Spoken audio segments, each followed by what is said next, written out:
ତ ଆଜି ହେଉଥିଲା ଆମ ସାହି ବନ୍ଧରେ ମାଛ ଧରା ଚାଲିଥିଲା। ତ ସେଥିପାଇଁ ଲୋକମାନେ ସବୁ ମାଛ ଧରିଲା ପରେ ଜାଲରୁ କାଢ଼ି ଆଣିଲେ ହେରି ଟ୍ରେକୁ ଭର୍ତ୍ତି କରିକି ବିକିବା ପାଇଁ ଲୋକମାନଙ୍କୁ।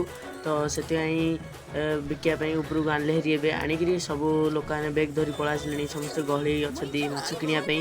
ତ ମାଛ କିଣିବା ପାଇଁ ସମସ୍ତେ ତଉଲିକି ବେଗ୍ରେ ଭର୍ତ୍ତି କରିକି ସମସ୍ତେ ମାଛ ଧରି ଯାଉଛନ୍ତି ହେରି। ତ ମାଛ ନେଲା ପରେ ଲୋକମାନ ବଡ଼ ମାଛ ସବୁ ସରିଗଲା।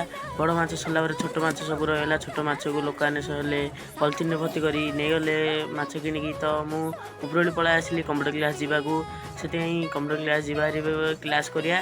ତ ଭିତରୁ ଆସିଲୁ ହେରି କବାଟ ଖୋଲି ଭିତରୁ ଯିବା ହେରି କ୍ଲାସ୍ ଷ୍ଟାର୍ଟ ହେଇଯାଇଥିବଣି।